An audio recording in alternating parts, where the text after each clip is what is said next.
Hi, my name is Nitish Chopra and this is a video explaining the coding process for my digital game Morph It, which is my final project for the Coding 1 course. Morph It is an educational digital game to teach its players about colors and shapes.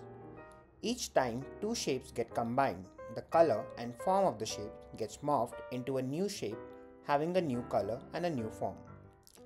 Players are supposed to combine different shapes and achieve as many goal shapes as possible within the limited time. Players also get the option to reload the shapes appearing on the screen. If they consume the shape and it appears, none of them could result in the goal shape. And finally, they also get a help button to pause the game and see how colors and shape combine. I started by building a class to draw different shapes using Johann Gilles' super formula. The first version of this class would use values passed while creating class objects as variables for the super formula shape. It also had a function to move the shapes around if the mouse was pressed and on the shape. And finally, it had a collision function to detect if it was colliding with another passed shape object and create a new random shape after collision. In version 2, I added an array of shape objects instead of individual shape objects. And instead of hard coding the shapes that were created, I wanted to populate the array with random shapes having random colors from a master shapes and colors array. In version 3, I added the random movement of shapes across the screen.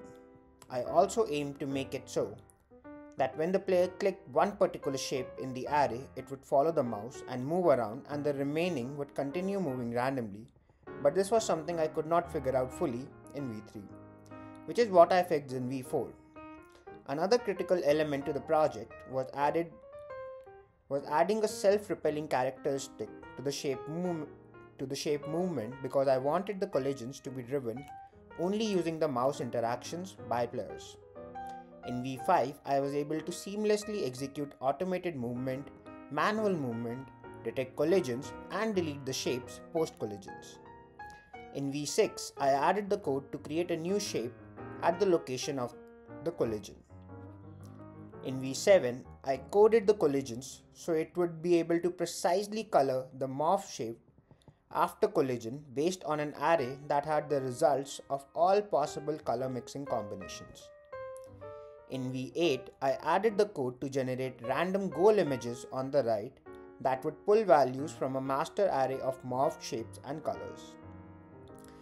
To do this, I made a super formula synthesizer, which I experimented with to get the raw variable values for all basic and morph shapes for the super formula.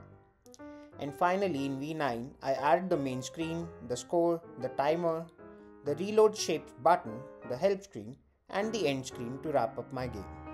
So that's my process for creating my game Morph It. I enjoyed making this a lot and hope you enjoy playing it.